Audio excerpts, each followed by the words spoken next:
त्वमेव शरणं प्रभु, त्वमेव शरणं प्रभु।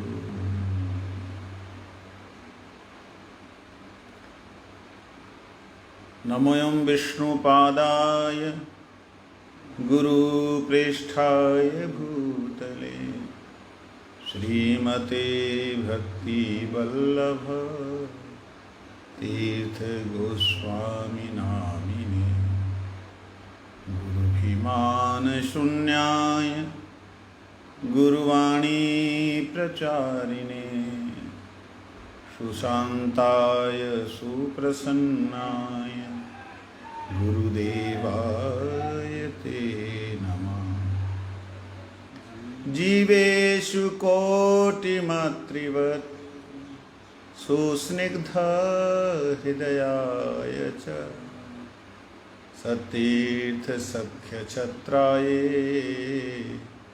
प्रणतार्थप्रदायिने क्रीडादपि सुनीचेन श्लोकस्य चैव मूर्तये श्रीराधिका पाल्यदासी रूपिणे गुरुवे नमः।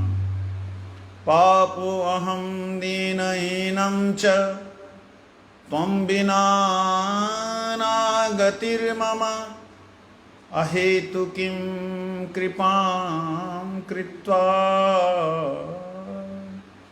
दासं कुरु मे गुरुवर, दासं कुरु मे गुरुवर। हम लोग श्रवण कर रहे हैं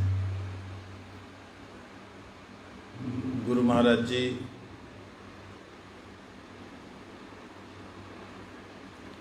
जीवेषु कोटि मातृवत सुस्निग्ध हृदयाय च,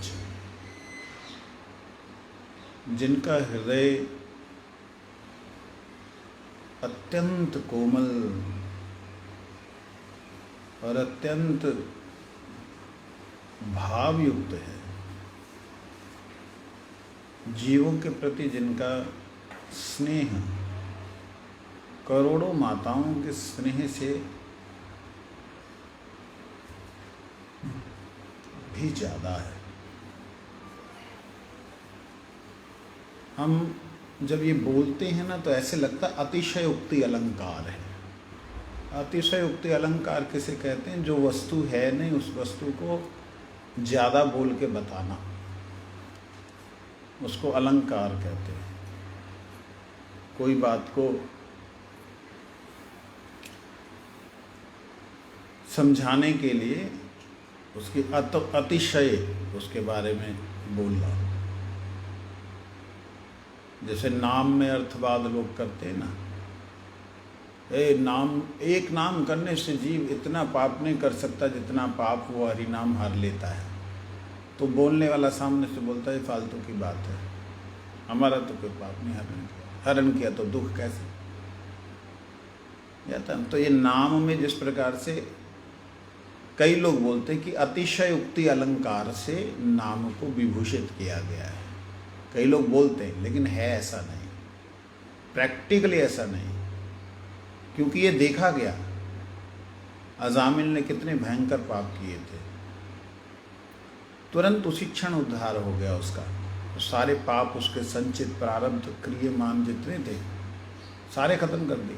वर्तमान भूत और भविष्यत के जो भी आने वाले, भविष्यत में क्या मिलता है हमें, उसे क्या कहते हैं जो भविष्यत में मिलता है, उस कर्म का नाम क्या है? भूतकाल में जो हुए उनका कर्मों का नाम क्या है?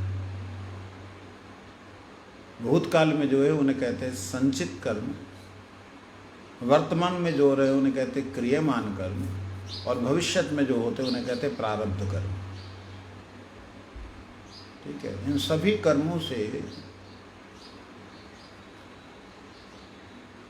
जीव जो है वो कभी मुक्त नहीं हो पाता, परंतु उन सभी कर्मों को नष्ट कर देते हैं नाम एकमात्र उच्चारण करने से। परंतु वो उच्चारण कहाँ से हो रहा है ये समझने वाली बात है। मेरे को वो दिन नहीं भूलता, एक जब मतलब जब मेरे लाल कपड़े हुए थे ना, तो हमारे कुलदीप प्रभु जी जो हैं, वो अक्सर उनका बड़ा ही इंटरेस्टिंग वो रहते हैं। कुछ हो तो उसका अनुभव पूछेंगे, कैसा लगा तुम्हें, कैसे फील हो रहा है वो। फिर उसको जिस दिन मेरा हुआ ये दीक्षा हुई, उस दिन भी ये फील हुआ था, और जिस दिन ये लाल कपड़े हुए उस दिन भी ये फील हुआ। अत्यंत अद्भुत, लाल कपड़े का तो जब हुआ अत्यंत अद्भुत था, क्योंकि हमने जब से होश संभाला है तब से हमने कभी लाल कपड़े को पैर नहीं लगाया। कि हमारा पूजनीय है। तो उस दिन जब लाल कपड़े हुए तो नीचे भी वो बिछाया, ऊपर भी रिजाई नवंबर में हुआ तो वही थी, उसके अंदर मैं था। कल्पना से अतीत अनुभव था वो। हुआ यूँ था कि गुरु महाराज जी मेरे सन्यास और लाल कपड़े के लिए किसने रिकमेंडेशन नहीं की। नॉर्मली रिकमेंड किया जाता है कि महाराज जी इसको लाल कपड़े दे दो, मांगा जाता है महाराज जी मुझे लाल कपड़े दे दीजिए, सन्यास मांगा जाता, भिक्षा।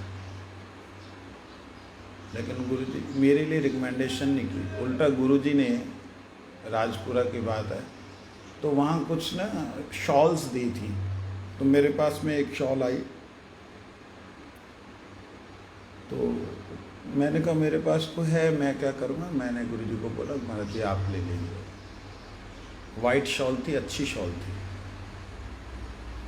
तो कहते तुम्हारे पास, मैंने कहा मैं गया था, मैं तो नया शॉल तो पहनेगा नहीं। मैं गया था हमारे परम पूज्य निष्किंचन महाराज के पास में, तो उन्होंने बोला कि, मैंने उनको बोला आप शॉल रख लीजिए, कहते नहीं तो अपने महाराज को दे, तो इसलिए आपके पास आया। तो गुरु जी कहते फिर उनसे नहीं मांगा, मतलब शॉल उनसे नहीं मांगी, सेकंड हैंड। मैंने कहा मैंने बोला आप दे दीजिए अपना, मैं ये पहन सकता हूँ। कहते तो लाल है, ये नहीं दे सकते। तो मैंने कहा महाराज जी मेरे पास है। तो गुरु बोले लाल हो जाओ। मेरे को बोलते हैं लाल हो जाओ। क्या आप काला दे दो, पीला दे दो, जो दे दोगे ले लेंगे। फिर ठीक है तुम्हारा होगा। तो विजयदशमी के दिन ना, एकादशी, उत्थान एकादशी से एक दिन पहले दशमी को हमारा लाल कपड़े हुए। तो उसमें गुरु महाराज जी ने नॉर्मली जब भी किसी को लाल कपड़े होते थे तो गुरु जी उनको विशेष कुछ उपदेश देते थे, जो जीवन में उनके लिए ड्रॉबैक होता था उसको छोड़ने के लिए, या कुछ ऐसा। तो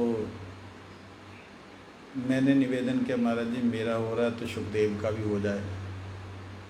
ठीक है, तो दोनों का हुआ। अब दोनों जने लाल कपड़े पहन के गुरु जी को मिलने जाएंगे, प्रणाम करेंगे। हमने प्रणाम किया तो हो गया, अच्छा है। तो मैंने निवेदन किया महाराज जी कुछ उपदेश दीजिए, क्योंकि हमने ये सुना था जिनको भी लाल कपड़े देते थे गुरु जी दो बातें कहते थे। एक तो कॉमन बात होती थी संसार में तो नहीं जाएगा, और दूसरी बात होती थी कि उसके जीवन के अंदर में जो भी है प्रॉब्लम, वो बात अंदर की बात बोलते थे। ये हमें विष्णु महाराज जी ने बताया, और एक और थे उन्होंने बतलाया। जैसे मान लो कोई प्रतिष्ठा के लिए पागल है, देखो मान सम्मान के लिए माथा खराब नहीं करना, ये सब के लिए हम लोग आश्रम में मठ में नहीं आया है। ऐसे करके गुरुजी मतलब उसके जिसकी जो प्रॉब्लम है ना उसको बोलते थे। जैसे किसी का पैसे के प्रति लोभ है तो उसको बोल देंगे, जो भी कुछ मिलता है अपना प्रणामी भी वो हमारा नहीं है, वो हरि गुरु वैष्णव सेवा के लिए। अपना में लगाने से भोग बुद्धि आ जाएगा।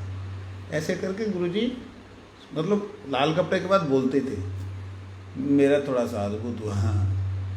मैंने कहा गुरुजी, तो गुरुजी कहते ठीक है, मतलब अब तुम जाओ सबको प्रणाम करो। मैंने कहा गुरुपाद जी मुझे कुछ तो उपदेश, तुमको अब क्या उपदेश देगा। मैंने कहा ये क्या हुआ। नेचुरली होता ही है ना कि भाई आशा लेके हम भी पता नहीं। तो फिर उन्होंने बोला, हमारे सुखदेव प्रभु जी ने, गुरु महाराज जी कृपा करें जैसे मेरी संख्या जो है हरि नाम ठीक होता है। गुरु कहते हरे कृष्णा, मतलब समर्थन। फिर उसके बाद में मैंने निवेदन किया, गुरु महाराज जी आशीर्वाद करें पूरे विश्व में आपके नाम को मैं ले जा सकूं। गुरु जी ना ऐसे बैठे हुए थे ना, तो मैंने बोला ले जा सकूँगा, तो हरे कृष्णा। मैंने कहा ठीक है। एक अद्भुत गुरु जी का प्रेम देखा मैंने। तो आज बात कहाँ से कहाँ घूम के आ रही है। जैसे कल तक विषय पे थी, आज विषय से इधर उधर भटक के आ रही। तो कहने का मतलब गुरु महाराज जी का जो स्नेह है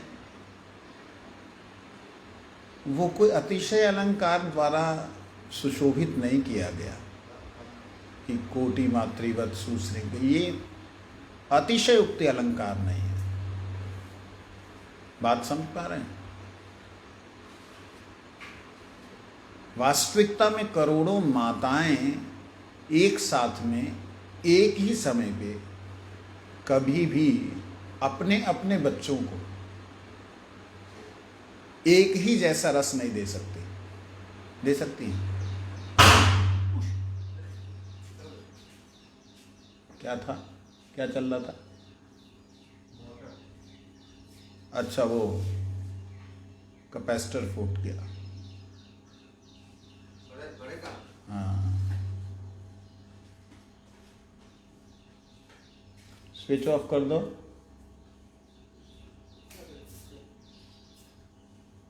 निकाल दो प्लग उसका। बैठो बैठो।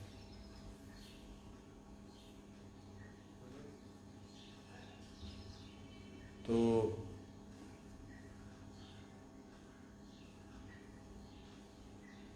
कहाँ थे? हाँ, एक साथ में एक जैसा प्यार, एक जैसा कर ही नहीं सकती। मान लो इस समय में करोड़ों माताएं हैं धरती पे, क्या वो करोड़ों माताएं एक जैसा प्रेम सबको दे पा रही हैं? अलग अलग दे रही होंगी, कोई खिला रहा होगा, कोई पिला रहा होगा, कोई सुला रहा होगा, कोई जगा रहा होगा। एक जैसा तो नहीं दे सकते। हो सकता है? इम्पॉसिबल है कि नहीं? कहीं भी पॉसिबिलिटी नहीं है इसकी। लेकिन जो ऐसी ही स्थिति में पहुंच जाते हैं, जिस स्थिति में पहुंचने के बाद वो अपने शरीर के प्रत्येक सेल को, अपने शरीर के अंदर प्रत्येक सेल को पैसिफाई करते हैं, संतुष्ट करते हैं नाम के द्वारा। कर रहे नाम तो प्रभु को बुला रहे होते हैं, लेकिन वो प्रभु को बुलाने के साथ साथ नरिशमेंट सबकी हो रही होती है।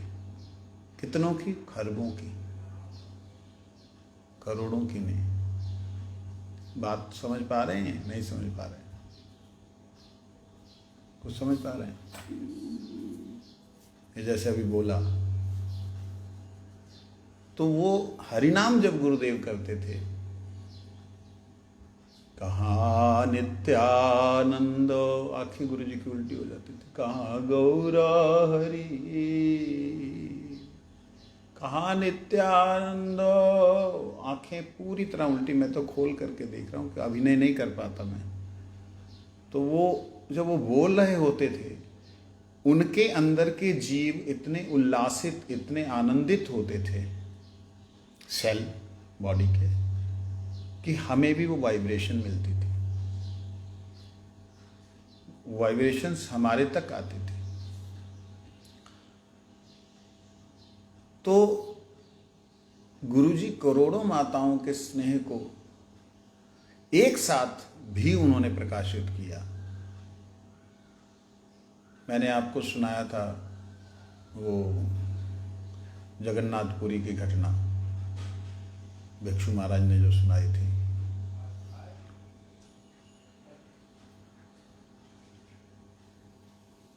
कि किस प्रकार से जो है गुरु महाराज जी जब वो छोड़ करके चले गए, क्या नाम, भिक्षु महाराज भाग गए, कलकत्ता आ गए, बताया था। उस वक्त जो है क्या हुआ था, नीचे से वॉल्यूम कम करो थोड़ा सा, चींटी के बराबर। उस वक्त क्या हुआ था, ये बात मैंने आप लोगों को शायद बताई कि नहीं, पता नहीं। हुआ ये कि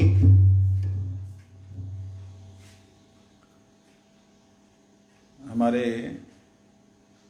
जगन्नाथपुरी में जो भक्ति सिद्धांत सरस्वती गोस्वामी ठाकुर जी का जो जन्म स्थान है, उसको उद्धार करने के लिए, उसको पुनः प्राप्त करने के लिए गुरु जी की ड्यूटी वहाँ पे लगी थी।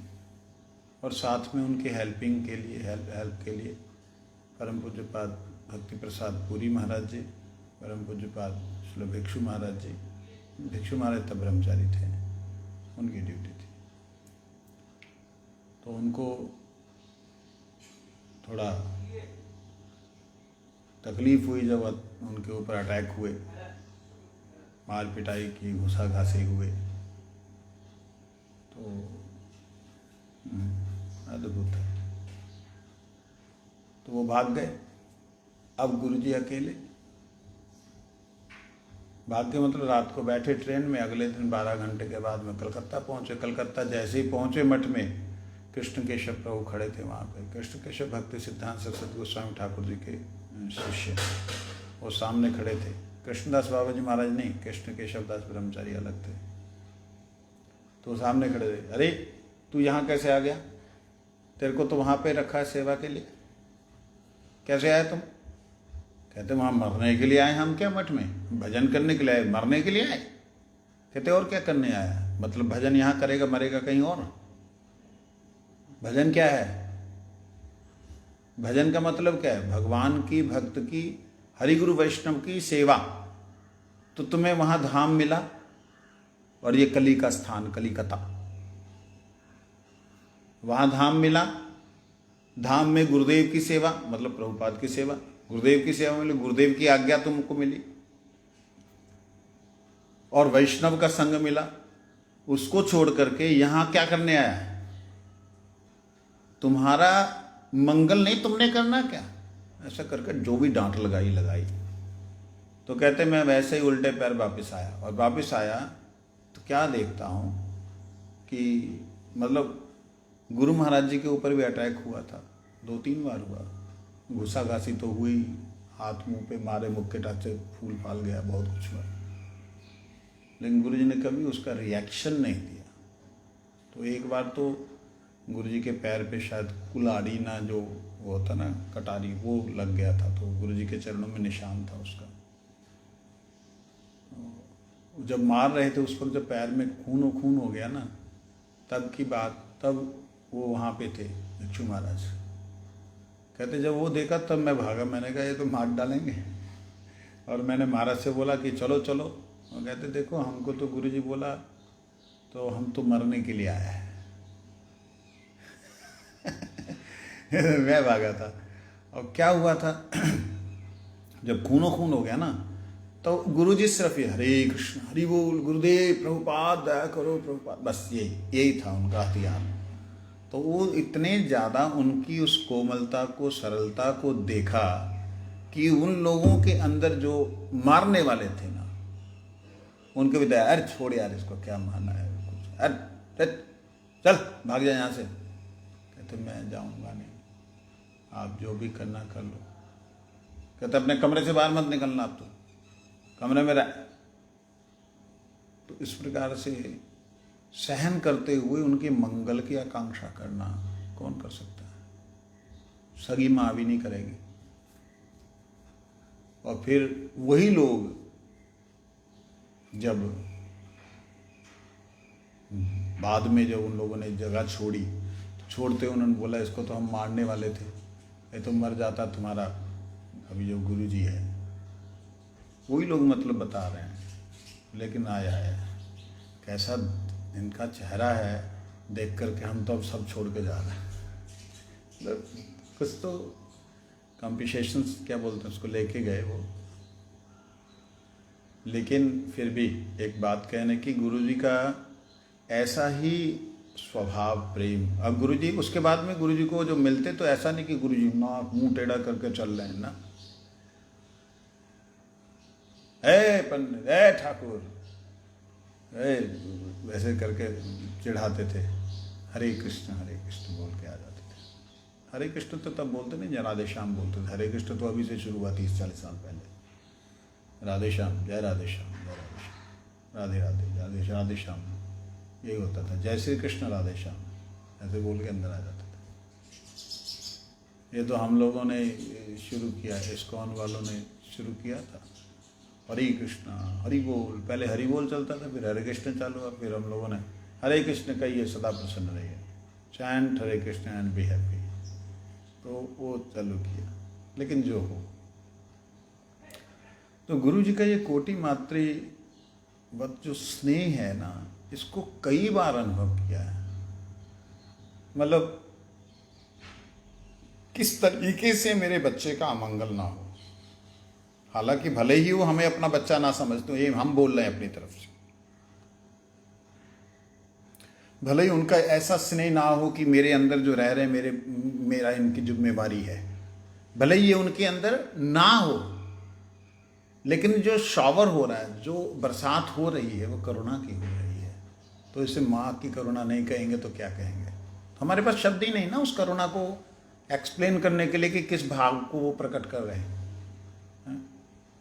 अब जैसे कैसे मंगल होगा, मैं छोटी सी एक घटना सुनाता हूँ जिससे आपको थोड़ा मालूम पड़ेगा। हमारे भक्ति प्रसाद पुरी महाराज जी, कुछ कुछ स्वभाव मेरे को लगता है उनसे मिलता है मेरा। वो कितना भी बड़ा क्यों ना हो, लेकिन ऐसा नहीं कि अपने से बड़े को, कभी उन्होंने बोला अपने से छोटे जितने भी कितनी भी उम्र क्यों ना हो गई हो, अगर कोई गलती की है तो वहीं पे उसको डांट मारते थे। छोटे को तो, हमारे जैसों की तो बात छोड़ ही दीजिए। एक बार ऐसे ही हुआ, चंडीगढ़ में थे हम लोग, तो लाइट चली गई। जैसे लाइट चली गई तो वहाँ फ्यूज़ लगा था, मैंने फ्यूज़ निकालने की कोशिश की। आप सोचो इतना छोटा था कि मेरे को ये नहीं पता कि लाइट गई है तो मैं लाइट का इंतज़ार करूँ। लाइट गई, फ्यूज़ निकाल, तो इन्वर्टर होते नहीं थे ना, जनरेटर इन्वर्टर नहीं होते थे। मैंने सोचा कि लाइट गई ना, फ्यूज़ निकाल।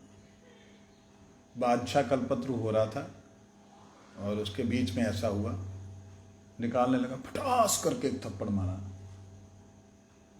महाराज क्या हुआ, क्या हुआ, क्या उंगली दे रहा उसमें? तो मेरा कान पकड़ के ना गुरुजी को बोला उन्होंने। उस वक्त मैंने संकल्प लिया था, जब कान पकड़ा गुरुजी को, देखो ये बदमाश, ये मठ का दुर्नाम करके जाएगा। मैंने उनको बोला जब तक रहूंगा आप गर्व करेंगे कि ऐसा बच्चा आया। देखूंगा मैं क्या आपकी कृपा होगी तो होगा। तो बोलता बहुत ज़्यादा था मैं, वो उचित नहीं था, समझ बाद में आई। वही पुरी महाराज जी का वात्सल्य देखा मेरे प्रति। जब मैंने लिखा गुरु जी को कि गुरु महाराज जी, मेरे हृदय में किस प्रकार से, तब मैं गोकुल महावन में था, 94 की बात है, 22 साल का था। गुरु महाराज जी, मेरे हृदय में किस प्रकार से ये वासना, काम उच्छलित हो रहा है, मैं किस प्रकार से इससे निकलूंगा। आप कृपा करके मेरे को पूरी महाराज जी के पास छोड़ दीजिए। मेरे को ये था उनके पास रहूँगा तो डंडा परेड रहेगी, कहीं घूमने जा नहीं सकूँगा। मैं वैसे घूमने जाता ही नहीं था, मठ में रहता था, लेकिन ये था कि उनकी नज़र में रहूँगा तो कान पे फटास फटास पड़ेंगे, ठीक रहूँगा।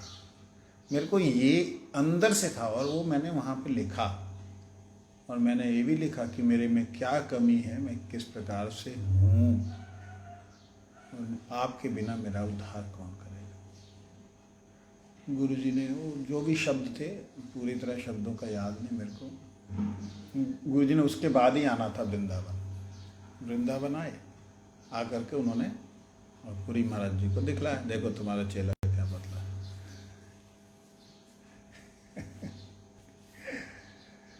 अब पूरी गोस्वामी महाराज बोला, ए भगवान दास इधर। उनकी आवाज़ ऐसी थी जैसे यहाँ पे जयदेव को बुलाना ना तो जोर से आवाज आएंगे, ए कृष्णदास इधर आओ। बड़ी बारीक आवाज, गोली की तरह जाती थी ऐसे, ए भगवान दास इधर। मैं गया, मैंने कहा क्या हो गया, चलो उनकी आवाज़ ही ऐसी थी। मैं गया, प्रणाम किया, कान पकड़ा, इधर आओ। गुरु जी को ऐसा लिखते हैं, ऐसा बोलते हैं। मैंने कहा महाराज जी नहीं बोलूँगा, आप कर दो, आप ठीक कर दो, मैं तो आपके पास आना चाहता हूँ। महाराज जी की मतलब बड़े कोमल हृदय के थे महाराज जी।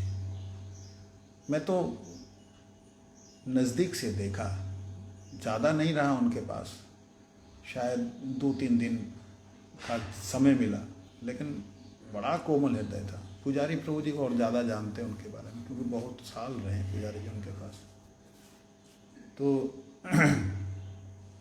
जब कान पकड़ के मेरे को बोला, ऐसा लिखते हैं। मैंने कहा महाराज मैंने तो लिखा आपके पास आने के लिए। अरे वो नहीं, वो जो लिखा, गंध लिखा जो तुमने, तो मैंने कहा महाराज जी जो है तो है, वो मैं तो सुधरना चाहता हूँ।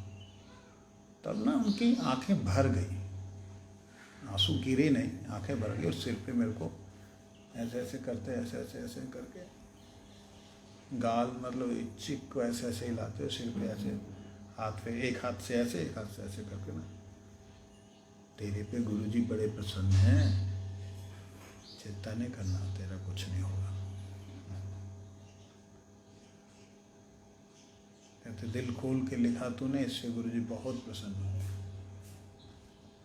अब वो बात मेरे हृदय में कितना आनंद देने वाली होगी, कल्पना करके देखिए कि गुरु महाराज जी अपने गुरु भाई से बोल रहे हैं, ये तुम्हारा चेला। कहते तुम ऐसा बोला, हमको बोलते तुम्हारा चेला। महाराज जी आपके ही चेले हैं और क्या, हाँ मेरा चेला है तू मेरा गुरु है। कुछ भी जो भी बोलना होता है उस वक्त जो भी उन्होंने बोला। तो ऐसे ही हुआ। एक दिन वहीं वृंदावन में हम थे, तो ठंडियों के दिनों में गुरु महाराज जी कार्तिक मास में आए थे। ये तो झूलन की घटना थी, तो कार्तिक मास में आए तो थोड़ा सा ठंडी थी, तो हम लोग छत पे सोना था, क्योंकि मठ में जगह नहीं थी। कार्तिक मास का सारा परिक्रमा, तो छत पे सोना था, हम लोग छत पे सो गए। तो मैं एक कंबल लेके सो गया, नीचे से बढ़िया से कंबल डाला, सो गया। अब महाराज जी रात को कंबल ढूंढ रहे थे, उन्होंने देवकी नंदन प्रभु से पूछा, यहाँ से कंबल कहाँ गया? क्या महाराज जी भगवान दास लेके गया। कहाँ है बेईमान? बुलाया, कान पड़ के 2 थप्पड़ मारे। मैंने कहा महाराज आप कंबल नहीं दे सकते, आप मार रहे हो। मेरे को उनका थप्पड़ बेचारों का क्या लगना, पत्थर शरीर हमारा, क्या उनका थप्पड़ का असर। लेकिन वो मन में लग गया, यार मैंने कुछ तो गलत नहीं किया, ठंडी लगेगी कंबल लिया। तब उन्होंने मतलब मन खराब हुआ। मैं गुरुजी के पास गया। मैं कभी भी गुरुजी से कभी भी किसी की भी शिकायत नहीं की। मेरा को लगता है एक बार करने गया था मैं, चंडीगढ़ की बात को लेकर के, तो गुरुजी ने मेरे को उपदेश दिया, मैं चुप हो गया। मैंने कभी किसी की निंदा, किसी की शिकायत गुरुजी से नहीं की। मेरे को अपनी होश में पूरी तरह याद है। मैं गया मैंने गुरुजी से बोला, मैं गुरु महाराज जी, मेरे को मार का वो नहीं है, लेकिन ब्रह्मचारी को इतना भी नहीं प्रेम मिलेगा, क्या हुआ मैंने अगर कंबल लिया तो गुरुजी ने गुरुजी समझ गए क्या हुआ, कहानी क्या है। गुरुजी हंसते बोले, देखो जब वैष्णव शासन करते हैं ना तो हमारा पाप खत्म हो जाता है, जो तो पाप किया होता है इस जन्म में वो खत्म हो जाता है और जो ऐसे करके गुरुजी ने इशारा किया, मतलब संचित हो जहाँ वर्तमान का हो, जो पाप खत्म हो जाता है। मैंने कहा ठीक है। फिर मैं गया महाराज जी के बाद, दौड़ता दौड़ता गया। मैं महाराज जी बहुत बहुत धन्यवाद, शास्त्र में लेट के प्रणाम किया, धन्यवाद महाराज जी। कहते क्या हुआ, अभी तेरे को मारा, अभी तो। मैं कहा बहुत बहुत कृपा की, आपने मेरे पाप ले लिए, गुरुजी ने बोला। उन लोगों को आनंद देने के लिए भी थोड़ा सा मैं बंदरिया काम करता था, तो उन्होंने मेरा कान पकड़ा, बड़े प्यार से उन्होंने प्यार किया और बोला, पागल, मेरे आंखों में आंसू आ गए थे, पागल, वो गुरु वैष्णव तुम्हारे गुरुजनों के लिए रखा था, गुरु वर्गों के लिए था वो, तो मेरे को बोलता, मैं तेरे को अपना कंबल दे देता। मतलब कि ये गुरु वर्गों के कंबल को इसने पैर लगा दिया, उनके लिए मैंने रखा। क्योंकि पुरी महाराज का ऐसा सिस्टम था कि जब कार्तिक वगैरह में जब आते थे वैष्णव लोग, तो उनको कंबल दे देते थे। वो कंबल फिर सुखा के शाम रख लेते थे कि जब कोई वैष्णव सन्यासी गुरुवर्ग आएगा तो उनको। देखिए, वो जो हित की बात होती है कई बार समझ में हमारे नहीं आती है, लेकिन माता का क्या काम होता है? माता का यही काम होता है कि बच्चे को अगर किसी भी तरह से चोट पहुंची है तो उसे चोट को भुला करके कुछ और याद करा दे। मान गुरु जी ने क्या किया, मेरे दिल में लगी थी, मुंह पे तो नहीं लगी, दिल में लगी थी कि भाई अगर ऐसा व्यवहार होगा तो कौन मठ में टिकेगा। मेरे लिए नहीं, मैं तो कहीं जाऊंगा ही नहीं, मरूंगा ही नहीं, मतलब कहीं और जाके नहीं है, वो पब्लिक के लिए मन में आया, कौन टिकेगा। तो वो भाव को भी गुरुजी ने समझते हुए क्या उद्देश्य दिया। आप पुरी महाराज जी का आज नाम आ गया। पुरी महाराज जी का एक स्वभाव था कि वो कोई बात को अगर बोलते थे तो डांटते थे, जहाँ ऐसा करके बोलते थे, लेकिन कभी कभी किसी किसी वैष्णव को जब दुख हो जाता था उनके व्यवहार से, तो अपने कमरे में फूट फूट के अपने गुरुजी के चित्र के आगे रोते थे कि हे गुरुदेव, मैं ऐसे स्वभाव के साथ मरूंगा क्या, मेरा इस स्वभाव बदलेगा नहीं क्या। ऐसा उनका वो था। एक समय की बात है, गुरु महाराज जी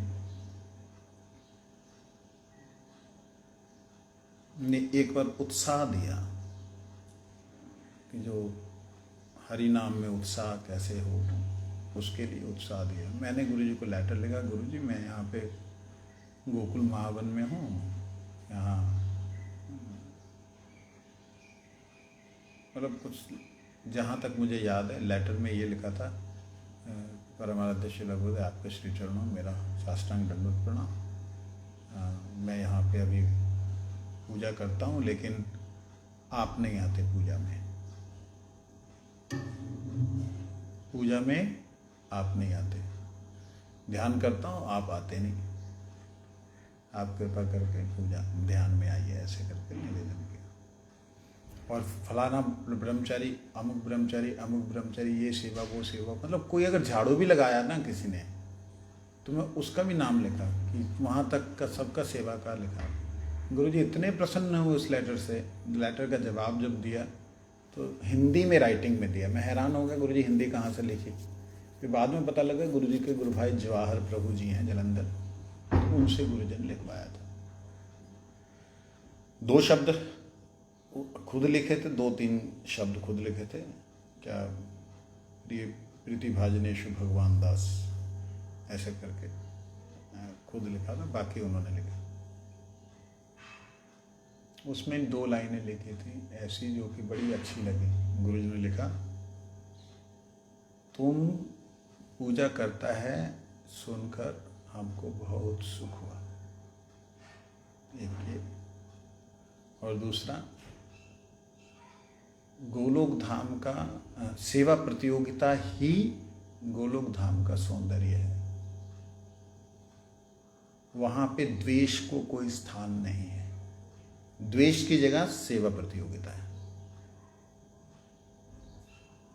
हाँ, द्वेष का कोई स्थान नहीं। द्वेष की जगह क्या है? अब द्वेष और सेवा प्रतियोगिता में अंतर क्या है? एक्सप्लेन करो। द्वेष तो ये होता है कि मैं सेवा कर रहा हूँ, ये सब लोग यहाँ कुछ कर ही नहीं रहे हैं, और सेवा प्रतियोगिता ये होता है कि ये सब सेवा मेरी है, मैं ही सबसे ज़्यादा सेवा करनी है, मेरे को मैं करूँ। फटाफट। द्वेष मीन्स किसी के प्रति कोई सेवा कर रहा हो तो उनके प्रति बुरी भावना रखना कि नहीं ये मीन्स क्यों ये आगे बढ़ रहा है, उसको खींचो, ऐसा करके। एंड सेवा प्रतियोगिता मीन्स उनके साथ जो भी सेवा कर रहा है वो समझता है कि मैं उससे अच्छी सेवा करूँ, मैं उससे अच्छी सेवा करूँ, ऐसे करके अपना स्पिरिचुअली वो बढ़ाना। फटाफट। सेम सेम है तुम्हारा। द्वेष संसार में होता है, हम्म वहाँ पर द्वेष नहीं होता। ये सेवा तो सेवा प्रतियोगिता और द्वेष में कोई ज़्यादा अंतर दिखता नहीं। सेवा प्रतियोगिता क्या है? जैसे प्रभु जी ने बोला, अरे चंद्रा ने ऐसा आज क्या श्रृंगार कराया था कुंज का, तो दूती जो राधा रानी की दूती है वो आके बोलती थी ऐसा ऐसा किया, अच्छा कुछ और फूल लेके आओ, ये वाला तुम करो। ये सेवा प्रतियोगिता, वहाँ द्वेष नहीं है। हम लोग कहते ना कि वहाँ पे मैं तो नहीं बोलता, मतलब कुछ लोग बोलते हैं कि वहाँ पे राधा रानी जलती है दूसरे के पास जाने से कृष्ण को। कभी ऐसा राधा रानी का भाव नहीं हुआ। वो तो कहते मोरे यदि दिया दुख तार है महासुख से ही दुख मोर सुख वरिय। अगर मुझे दुख दे करके उन्हें आनंद मिल रहा है तो वो दुख मेरा सुखों का राजा है, अन्य सुखों का क्या है? राजा है। तो ये भाव होता है। तो सेवा में प्रतियोगिता, गुरुजी ने वहाँ पे बोला, सेवा प्रतियोगिता ही गोलोक धाम का सौंदर्य है। बड़ी अच्छी लगी ये बात, हृदय में उसको लिख लिया। तुम पूजा करता है सुनकर अच्छा लगा, और सेवा प्रतियोगिता ही गोलोक धाम का सौंदर्य है। तो कहने का अभिप्राय कि गुरु महाराज जी ने कभी भी किसी भी जीव को पतन होने के उन्मुख होने पर भी उसको ये नहीं कहा कि ठीक है तू गलत ठीक कर रहा है। आज ही एक प्रवचन सुना मैंने, उसमें गुरु जी बड़ा आवेश में बोल रहे हैं, चिल्ला के बोल रहे हैं कि नारद जी अगर क्यों ध्रुव को वही उपदेश दिया जो माता ने दिया, वही उपदेश दिया, क्यों दिया? जीव वही दुख पाता है जो किसी को दिया है। इसलिए द्वेष रख के हरिभजन नहीं करना। तो हमेशा ये बात बोल देते। तो किसी भी तरीके से किसी का अमंगल ना हो, ये गुरु जी का हमेशा से ध्यान रहता था। जीवेशु कोटि मातृवत सुस्निग्ध हृदयाय च। कई भक्त ऐसे थे जिनके पास में, अब जैसे उदाहरण के लिए एक जलंधर, एक हमारे क्या नाम उनका, दिल्ली के श्याम सुंदर प्रभु। तो उनकी माता जी जब जवान थी तो परम गुरु जी के टाइम पे, दादा गुरु जी के टाइम पे वो वृंदावन आई। तो उनके पास पैसे नहीं थे, वापस जाने के टाइम पे कुछ देना तो होता है, तो पैसा कोई भी नहीं, क्योंकि वो केले का ठेला लगा करके वो मतलब केले या कुछ ऐसी चीज़ का सब्जी का ठेला लगा के अपने परिवार को पालन करते थे। छोटा सा एक कमरा था हमारा, जो बाथरूम इससे 2 गुना बड़ा होगा, 3 गुना बड़ा होगा, बस इतना बड़ा कमरा। उस कमरे में गुरुजी रहे। नीचे बच्चे लोग हैं, ऊपर गुरुजी हैं, उनके ऊपर एक और शायद पुरी महाराज जी हैं। ऐसे करके टक टक टक करके दिल्ली में जब रहते थे, कभी आना जाना होता था तो ऐसे गुरुजी वहाँ कष्ट करके रहे, और वहीं पे वो लोग रहते थे। एक ही मात्र कमरा था उनका उस वक्त। उस कमरे को हमने भी देखा, शायद अभी उन लोगों ने रखा है या नहीं। मैंने तो बोला था इसको एज इट इज़ रखना, अब तो बिल्डिंगें बन गई होंगी, लेकिन अगर उसे एज इट इज़ रखा जाता तो एक बार सोचने वाली बात थी कि ऐसी जगह भी गुरुजी रह करके रहे हैं। उससे भी भयंकर जगहों पे गुरुजी गए रहे, जैसे आसाम में। तो खैर दिल्ली वाली घटना में बताता हूँ। तो माताओं का, करोड़ों माताओं का स्नेह वाली बात। तो ये माता जी प्रेम माता जी, इनका नाम प्रेम माता जी, ये आई परम गुरु जी के टाइम। तो मठ में सब लोग अब जा रहे हैं तो कोई 1 रुपया 2 रुपया, उस ज़माने में 1-2 रुपये की कीमत थी। 4 आना 8 आना 1 रुपया 2 रुपया, कुछ ना कुछ प्रणामी करके 10 रुपया दे के जा रहे हैं। अब ये बेचारी, इसके पास 5 पैसे नहीं, ये तो रोने लगी, बाहर बैठी हुई, अंदर नहीं गई। तो सब लोग जा रहे हैं, महाराज जी हम जा रहे हैं, जहाँ दिल्ली जा रहे हैं। तो परम गुरु जी ने पूछा वो कहाँ है, प्रेम कहाँ है? महाराज जी वो बाहर है, रो रही है, बुलाओ उसको। आओ वो आए ना। तो परम गुरु जी ने बोला बोलो उसको, बोलो। अंदर गई, प्रणाम किया, रोने लगे फूट फूट के। तो परम गुरु कहते क्या बात है? अब अंदर की बात तो परम गुरु जानते, क्या बात है? कभी बेटी भी अपने पिताजी के घर आकर के उसको मायके में आके पैसा देती है? पिता को देना पड़ता है। एलो, तब 2 रुपया उनके हाथ में दिया, एलो इसको संभाल के रखना। 2 रुपया ले आई, संभाल के रखा। प्रभु जी पता नहीं कहाँ से कैसे उनके घर में बढ़ोतरी हुई, भगवान जाने। वो रेड़ी लगाते थे, एक रेड़ी से दूसरी रेड़ी, फिर एक दुकान खरीद ली, दुकान पे फल का काम शुरू किया, हलवाई का काम शुरू किया। वो घर जहाँ पे थे किराए पे वो घर खरीद लिया, उसके बाद दूसरे वाला घर खरीद लिया, फिर तीसरा घर खरीद लिया, तीसरा बहुत बड़ा घर बना लिया, मतलब फिर चौथा वृंदावन में बिल्डिंग बना डाली, और बिल्कुल ईमानदारी से सब कुछ चल रहा। अब ये महिमा तो नेचुरली है कि सबके पास पहुँचेगी, और पहुँची। और कुछ लोग, अब परम गुरु जी जा चुके, परम गुरु जी चले गए। और ये हमारे अभी राम प्रसाद प्रभु जी हैं जिन्होंने शरीर छोड़ा, अभी महीना भी नहीं हुआ होगा। तो उनकी मिसेस गुरु जी के पास गई, इनकी भी हालत बेचारों की बड़ी ख़राब थी। तब गुरु महाराज जी के पास गई और गुरु जी को बोला, गुरु जी अपना हमको 2 रुपये दे दो। क्योंकि 2 रुपया क्या करेगा, और चाहिए 150 रुपया ले लो, कुछ काम है तो वो ले लो। तो उनके पतिदेव भी बैठे थे, विष्णु महाराज जी, चंद्रशेखर प्रभु, मतलब वो भी बैठे हुए थे। नहीं महाराज 2 रुपये दे दो आप। तो गुरु जी क्या बात है, तो जानते तो हैं गुरु जी, थोड़ा सा गुरु जी मजाक कर रहे हैं, क्या बात है? नहीं महाराज 2 रुपये दे दो।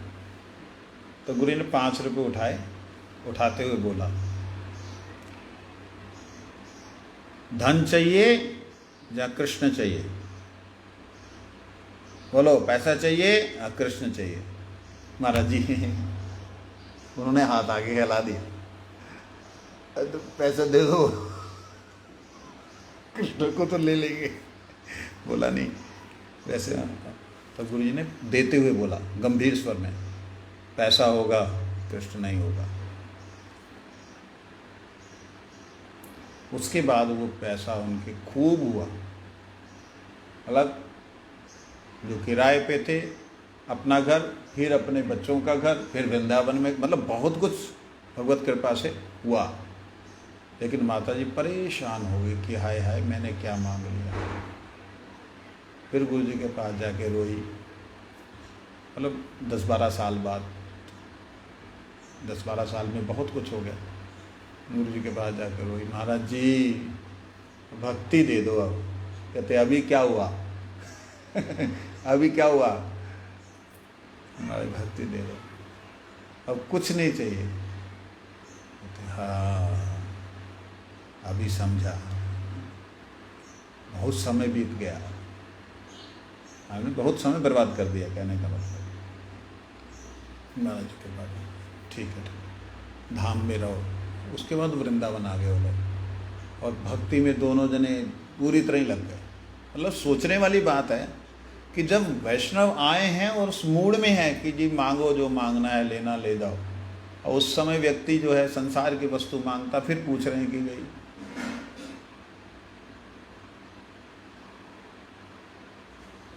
तो इस प्रकार से गुरुदेव कोटि मात्री वत जो है उनका सुस्निग्ध हृदय था, और जिसके कारण से जीव का अमंगल ना हो। और हम लोग तो ये है ना कि हमें पैसा मिल जाए यही गुरु जी की कृपा है, दया है, लेकिन नहीं, देते हुए भी समझा दिया। कहीं वापिस आएगा तो उसको फिर वही कृष्ण भक्ति देनी है। यही माता का स्नेह है।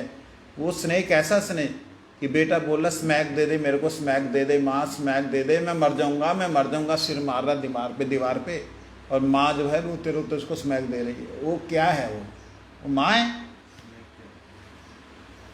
माइक,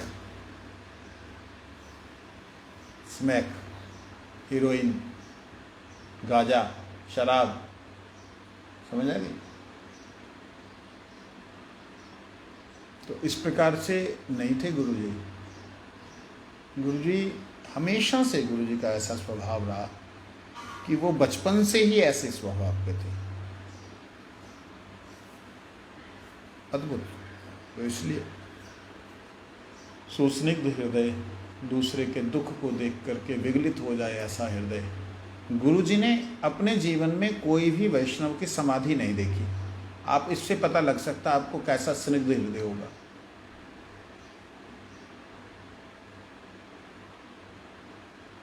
किसी भी वैष्णव को मट्टी में डाल करके ऊपर से नमक डालते हुए मट्टी डालते नहीं देखा गुरुजी ने, देखा ही नहीं गया उनसे।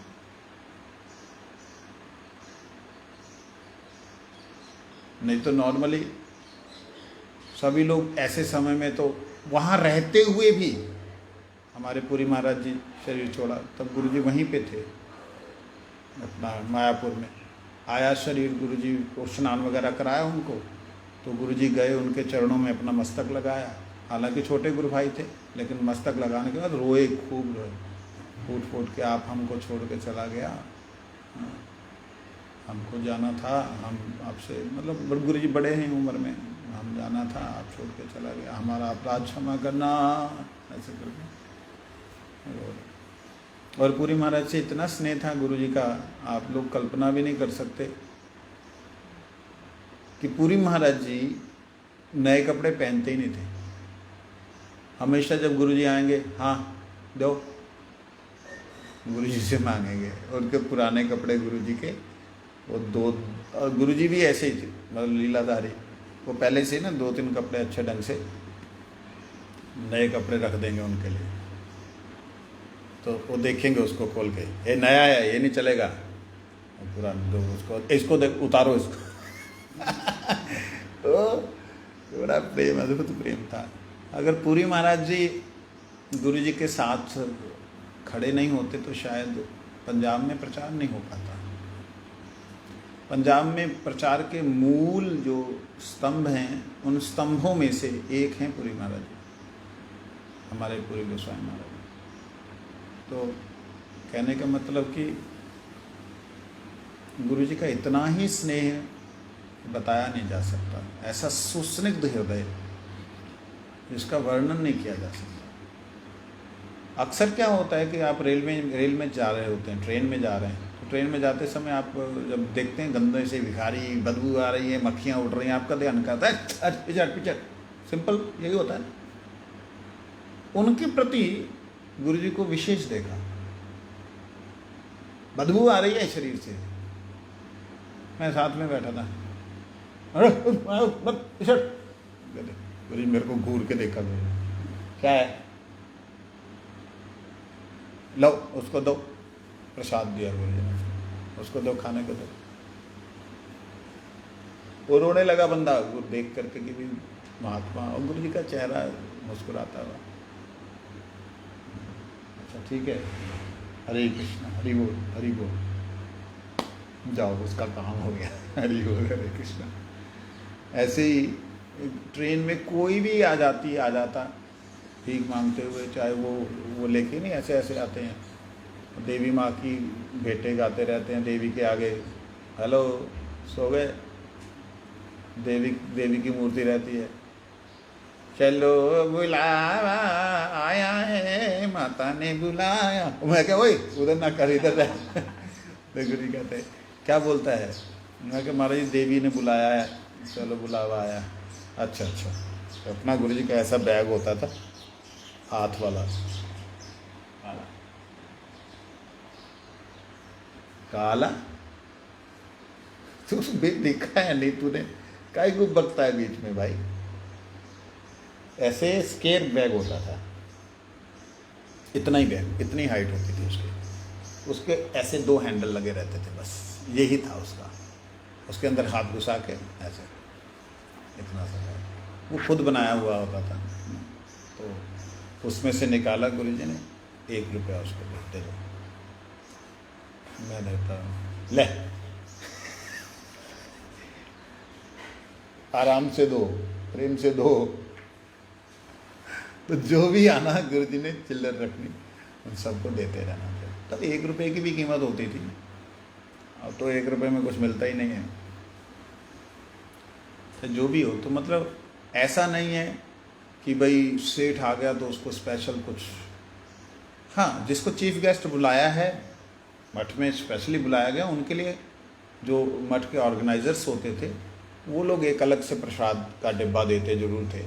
लेकिन इसके बीच में अगर कोई भिखारी, अगर कोई कैसा भी व्यक्ति आ गया, और हमारे, मैं तो नहीं कभी ऐसा किया, हमारे में से किसी ने हट पिछड़, और गुरु जी ने देख ले, गुरु जी ऐ तो बोलो अड़ा उसको बोलो, किसको मारे, पीछे देखे, ओए जो वो जो निकाल रहा है दूर, लाइन लगी हुई ना दूर ने, उसको भेजो, उसको धक्का नहीं देना उसको, वो बेचारा लाइन पे आएगा।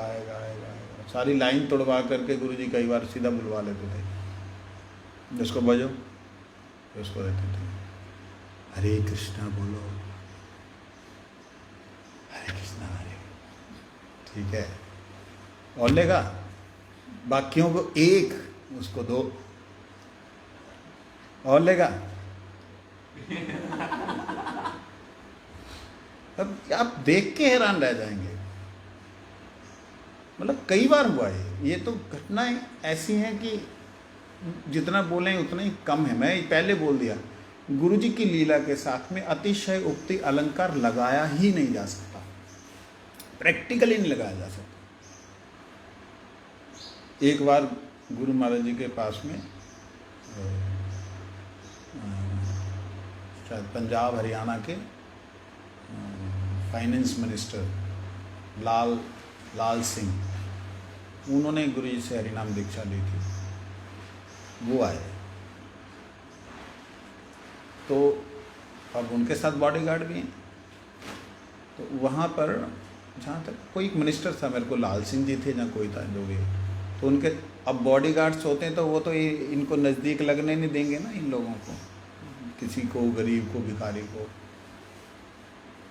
पीछे क्या गुरु उसको बोले ऐसा नहीं करना, वो लोग तो, वो भी तो भक्त है, वो भी तो भक्त है। भक्त कहाँ है वो? हम देख रहे हैं भक्त कहाँ है वो, और गुरु जी देख रहे हैं आत्मा तो भक्त ही है। ये दर्शन हो सकता है आम आदमी का? हम देख रहे हैं तो अभी दाई का पैसा लेगा, दारू पी लेगा, और गुरु जी देख रहे हैं वो तो भक्त है। भक्त मतलब क्यों? क्योंकि साधु के पास आ गया तो भक्त है वो, उसकी सुकृति हो गई, भक्ति शुरू हो गई। ये नहीं भाव अंदर गुरु जी के, ये भी बता दूं कि ये अंदर भाव है गुरु जी के, साधु के पास आ गए भक्त हो गए ना। गुरु जी देख ही अदोषदर्शी प्रभु है ही नहीं, उनका दोष देखने का नजरिया नहीं। आत्मा को दर्शन करते हैं, आत्मदर्शन करने वाला कभी ये सोच ही नहीं सकता कि यह भक्त है। ठीक है ना। वंशा कल्पतरुभ्यश्च कृपा सिंधुभ्यश्च पतितानां पावनेभ्यो वैष्णवेभ्यो